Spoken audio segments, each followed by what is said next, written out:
महाराजगंज पहुंचे सीएम योगी आदित्यनाथ कई कार्यक्रमों में हुए शामिल। मेडिकल कॉलेज और स्टेडियम का किया उद्घाटन।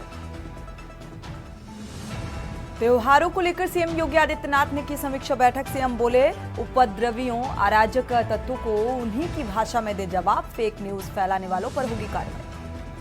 सीएम योगी ने की बड़ी घोषणा। 28 अक्टूबर से 15 नवंबर तक पूरे प्रदेश को मिलेगी 24 घंटे बिजली। त्योहारों को लेकर हुआ फैसला। बीजेपी ने करहल से अखिलेश के बहनोई को उतारा। से समऊ में नसीम सोलंकी के सामने होंगे सुरेश अवस्थी।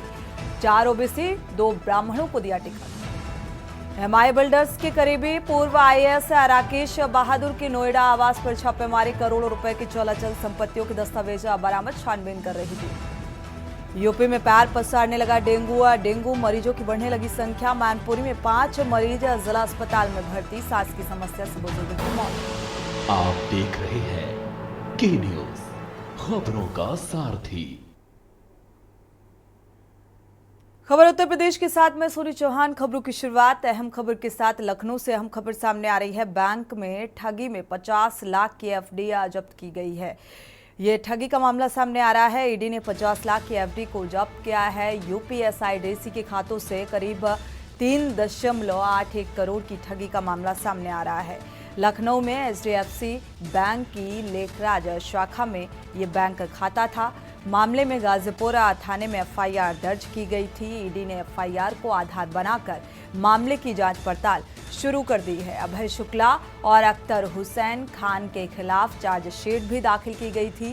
बैंक में ठगी में 50 लाख की एफडी जब्त की गई है। हालांकि इस पूरे मामले की तफ्तीश अभी भी जारी है। तो अभय शुक्ला और अख्तर हुसैन खान के खिलाफ चार्जशीट भी दाखिल की गई थी। 50 लाख की ठगी का ये पूरा मामला, जो एफडी है 50 लाख की, वो फिलहाल जब्त की गई है। लखनऊ से ये अहम खबर सामने आ रही है।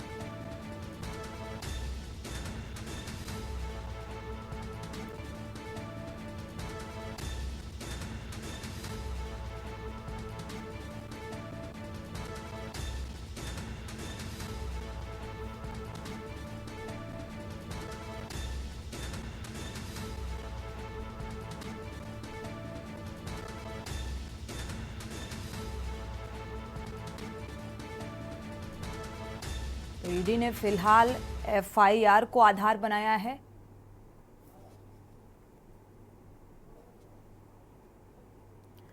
शिवा शर्मा इसी खबर पर जुड़े हुए हैं ज्यादा जानकारी के साथ। शिवा, देखा जाए तो 50 लाख की एफडी को जब्त किया गया है और क्या कुछ जानकारी निकलकर सामने आ रही है? देखिए, consultant Shah financial services private limited पे एक खाता था, जिसके खाते से 50 लाख की एफडी को एनफोर्समेंट डायरेक्टरेट ने सीज किया है।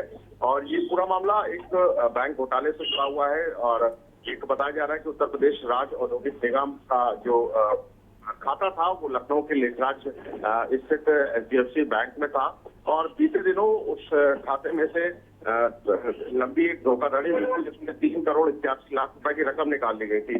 तो रकम को निकालने के बाद में जब इस पूरे मामले में गाजीपुर थाने में, जो स्थानीय थाना है, जो ब्रांच थी, वहां पर मुकदमा दर्ज किया गया। तो उसके आधार पर ईडी ने भी इस पूरे मामले को संज्ञान में लिया और उसके आधार पर कार्रवाई की। लेकिन लखनऊ पुलिस ने उस समय पर तत्कालीन रिलेशनशिप मैनेजर अभय शुक्ला और एआर एसोसिएट जो संचालक है उसके अख्तर हुसैन, उनके खिलाफ कोर्ट में चार्जशीट जरूर दाखिल कर दी गई थी, लेकिन किसी तरीके की रकम वापसी नहीं हुई थी। लेकिन जो रकम वापसी की जो प्रक्रिया है, वो अब क्योंकि बड़ा घोटाला बैंक का सामने आया था, तो ईडी ने जब जांच की तो ये पता लगा कि कुछ जो 3 करोड़ में से 3 करोड़ 81 लाख में की जो रकम थी, उसमें से 2 करोड़ 98 लाख रुपए की जो रकम थी, वो अलग अलग तरीकों से अलग अलग खातों में ट्रांसफर की गई। लेकिन 50 लाख की जो रकम थी, वो consultant Shah financial services private limited से खाते में की गई थी। और ईडी ने इस पूरी रकम को पहले वहां पर उस खाते में होल्ड किया और होल्ड करने के बाद उसको जब्त कर लिया गया है। तो अब 3 करोड़ 81 लाख रुपए की रकम में से जो 50 लाख की रकम है, उसको तो होल्ड करा लिया गया है, लेकिन बाकी की रकम की बरामदगी के लिए, उनके आगे की जांच के लिए ईडी के स्तर कार्रवाई कर रहे हैं। बिल्कुल, जांच पड़ताल अभी भी जारी है और क्या कुछ नए खुलासे की उम्मीद की जा रही है? शिवा, 2 के खिलाफ तो लखनऊ पुलिस ने चार्जशीट दाखिल की थी एफआईआर के आधार पर, जिनके नाम अभय शुक्ला है और अख्तर हुसैन है। लेकिन ईडी के अफसर कह रहे हैं कि अख्तर हुसैन खान और अभय शुक्ला के अलावा और भी ऐसे लोग होंगे जिन्होंने एक बैंक का बड़ा घोटाला किया है। तो ऐसे में बैंक की संलिप्तता के लोग हैं, उनके बाहर के लोग हैं जो इस तरीके का घोटाला करने में सामने आए, ये जरूर जांच में तय होगा। लेकिन अभी फिलहाल जो उनकी प्राइमा फेसी इन्वेस्टिगेशन की है वो बहुत ही एक ये कहा जाएगा कि क्रूशियल समय है, इसमें वो बहुत ज्यादा कुछ बताने के लायक नहीं है। उनका कहना है कि जब उनकी डिटेल इंक्वायरी हो जाएगी, सभी लोगों से जो क्रॉस क्वेश्चनिंग अगर पूरी हो जाएगी तो उसके आधार पर इस बड़े बैंक घोटाले का वो लोग खुलासा करेंगे।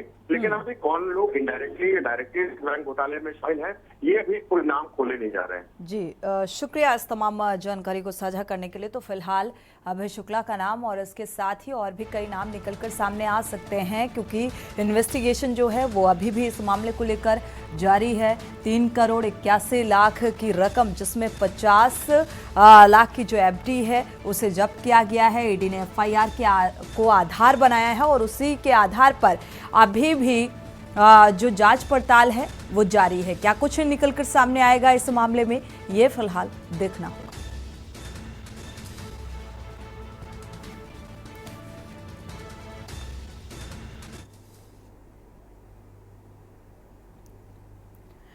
बढ़ते आगे रुक करते हैं गोंडा का। गोंडा से खबर सामने आ रही है। गोंडा में एक साथ 2 बड़ी वारदात सामने आई हैं। आपस में कनेक्शन इनका निकलता हुआ नजर आ रहा है। एक जगह हत्या तो दूसरी जगह बॉडी मिली है।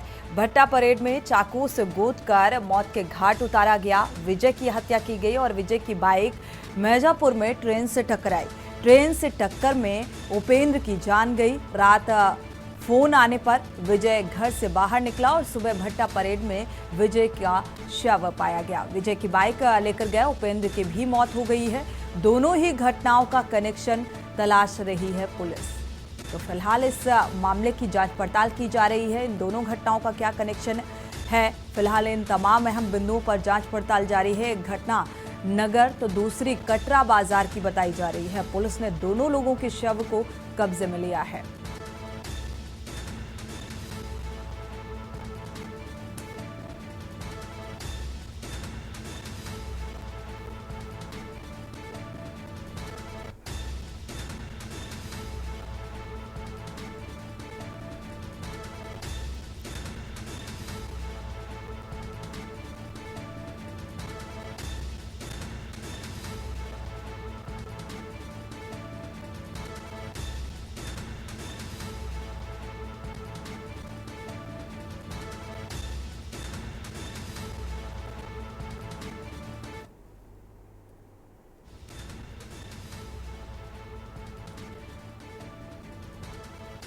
राजेश शुक्ला इस खबर पर संवाददाता गोंडा से जुड़े हुए हैं। राजेश, इस मामले को लेकर क्या कुछ अपडेट निकलकर सामने आ रहा है, क्या कनेक्शन इन दोनों घटनाओं का?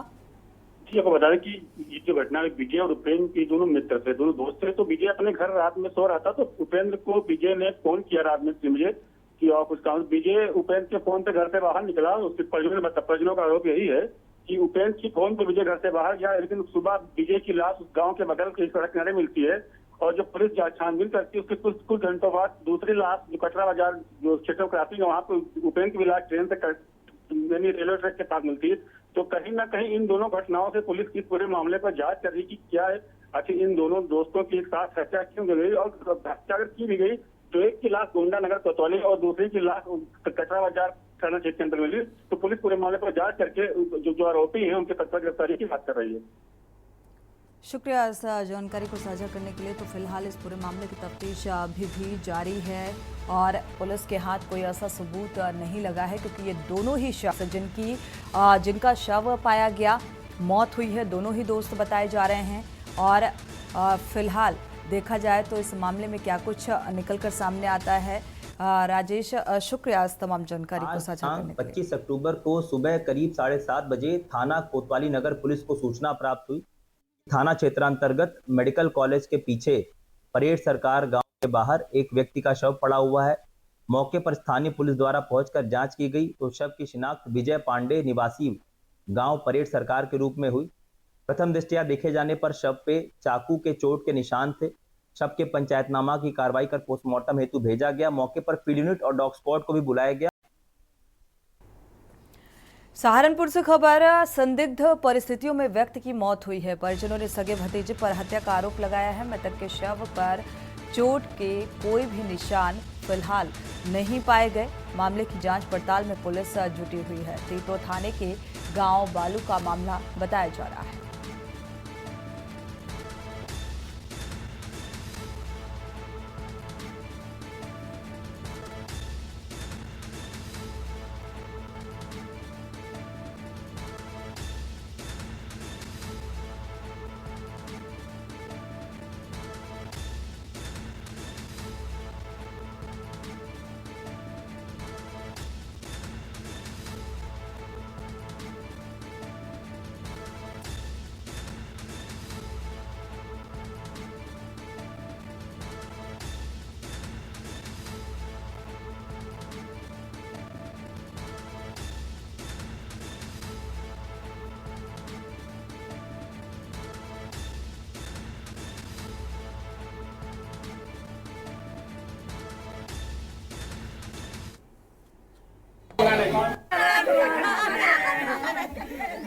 आज थाना तीतरो के ग्राम बालू से पुलिस को सूचना मिलती है कि एक 55 वर्षीय व्यक्ति की संदिग्ध परिस्थिति में अपने घर पर मृत्यु हो जाती है। इस सूचना पर थाना तीतरो की पुलिस मौके पर जाती है एवं शव को कब्जे में लेकर पोस्टमार्टम के लिए भिजवाया जाता है।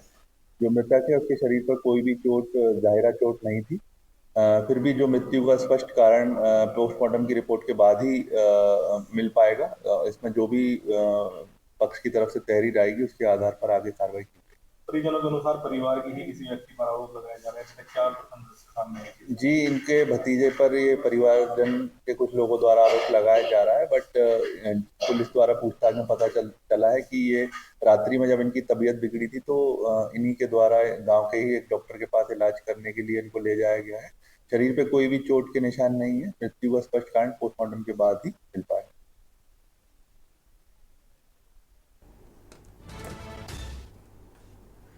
बढ़ते आगे, रुक करते हैं अगली खबर का। अगली खबर है राजधानी लखनऊ से। मुख्य सचिव मनोज कुमार सिंह ने प्रेस कॉन्फ्रेंस की है। यूपी सरकार ने महत्वपूर्ण निर्णय लिया है। इस प्रेस कॉन्फ्रेंस के दौरान मुख्य सचिव कमिश्नर डीएम के क्षेत्र में निवेश को लेकर रिपोर्ट अब तैयार की जाएगी और निवेश में डीएम और कमिश्नर की भूमिका को बढ़ाया जाएगा।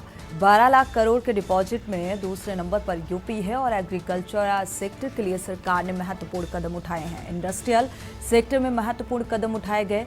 उन्नाव, बलरामपुर, श्रावस्ती जैसे जिलों का सीडी रेशियो कम और साथ ही साल में सीडी रेशियो अगर देखा जाए तो डीएम और कमिश्नर को बताया जाएगा और डीएम के प्रयास से निवेश कहां आया ये भी महत्वपूर्ण होगा। तो सारा ब्यौरा और प्रदेश में निवेश को लेकर डीएम कमिश्नर की भूमिका फिलहाल बढ़ाई गई है। एसीआर में डीएम को निवेश लोन संबंधी प्रगति को लिखना होगा, यानी कि जिम्मेदारी को बढ़ाया गया है। तो डीएम के एसीआर में निवेश के आधार पर ग्रेडिंग होगी। मुख्य सचिव ने इस बात का जिक्र किया है और डीएम के बेहतर परफॉर्मेंस पर उन्हें सम्मानित भी किया जाएगा। तो 2-3 दिन के अंदर ये व्यवस्था लागू की जाएगी।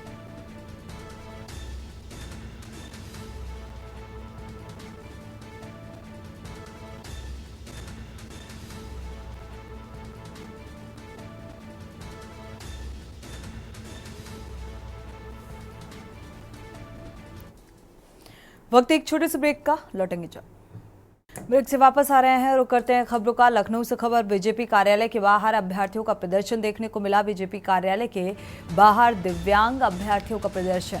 तो दिव्यांगों की खाली 188 सीटों पर नियुक्ति की मांग को लेकर ये प्रदर्शन किया गया। सरकार से दिव्यांग कोटे में नियुक्ति की मांग की जा रही है और इसी को लेकर ये प्रदर्शन।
तो दिव्यांगों की खाली 188 सीटों पर नियुक्ति की मांग को लेकर प्रदर्शन पर डटे हुए हैं।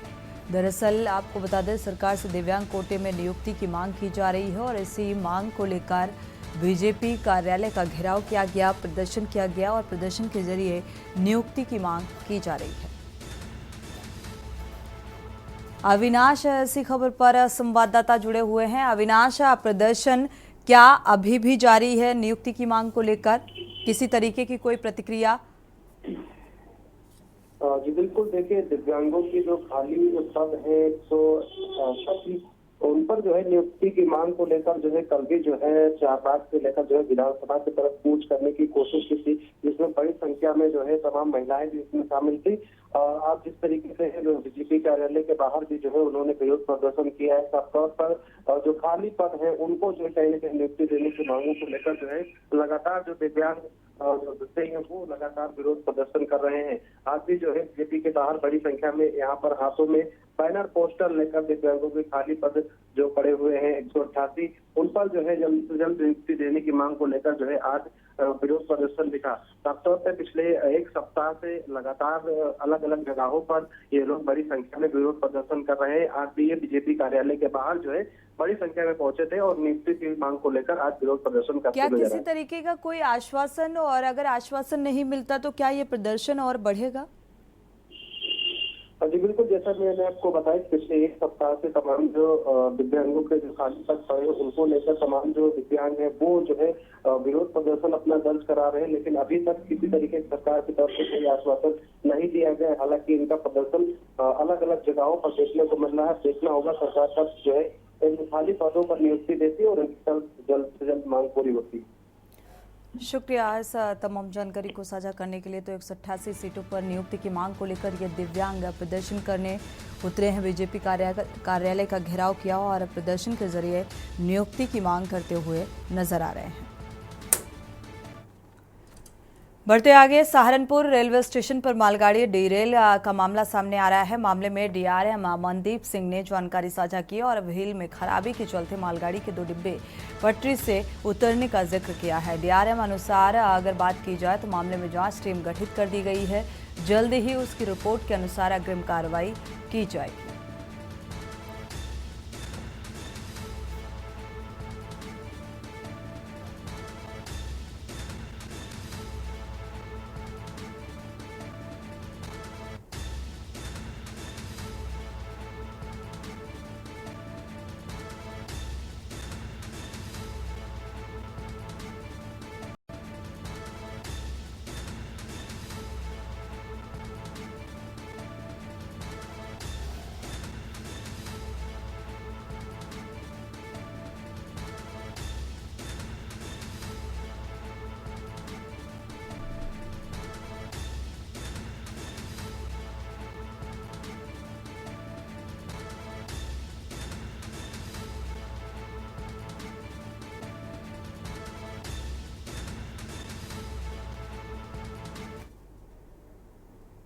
दिल्ली के सीडब्ल्यूसी में जा रहा था। ये लोडेड बीसीएम था, फूड ग्रेन से लोडेड था। गुरु हर साहे फिरोजपुर डिवीजन से लोड हुआ था और दिल्ली के सीडब्ल्यूसी में जा रहा था। इसका 29वां और 30वां वैगन इंजन से 8 व्हील से डिरेल हुआ है। ये डिरेलमेंट करीब रिपोर्ट हुआ था 7 बजे और 11:05 हम लोगों ने डिरेलमेंट कर दिया।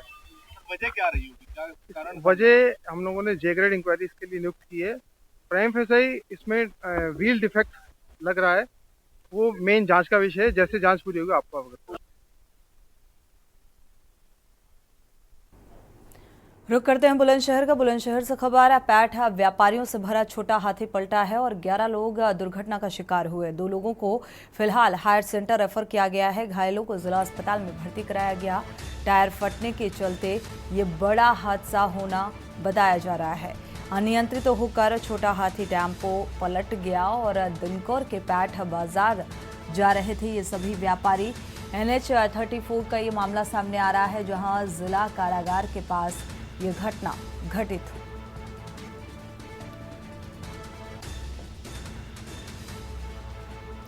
तो फिलहाल जो इस हादसे में घायल हुए हैं उन्हें हायर सेंटर के लिए रेफर किया गया है।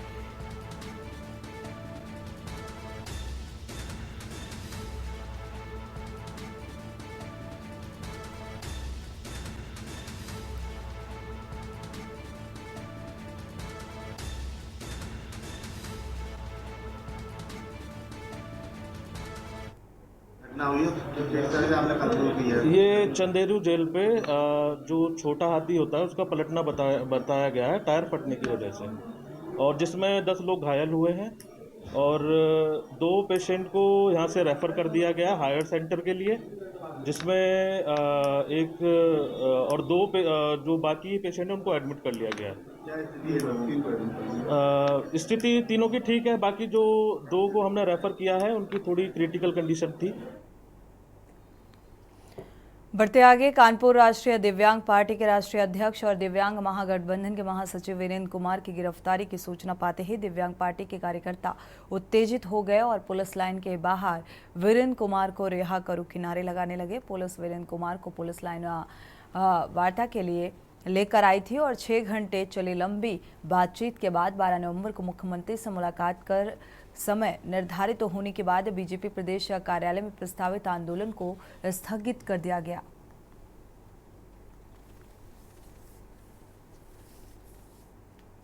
पूरे उत्तर प्रदेश के दिव्यांग संगठन लखनऊ में भारतीय जनता पार्टी के प्रदेश कार्यालय पे खाट बिछाओ अधिकार दिलाओ आंदोलन करने जा रहे थे। पुलिस प्रशासन आज 3 दिन से हम लोग को परेशान किए हुए है। बराबर वार्तालाप चल रही है। आज पुलिस लाइन में हमको लेके आया गया, वरिष्ठ अधिकारियों से वार्तालाप चल रही थी। अंत में निर्णय ये निकला कि माननीय मुख्यमंत्री जी से 12 नवंबर को मुलाकात और वार्ता का समय मिला है। 12 नवंबर को माननीय मुख्यमंत्री जी के सामने उत्तर प्रदेश के दिव्यांगजनों की समस्याओं को रखा।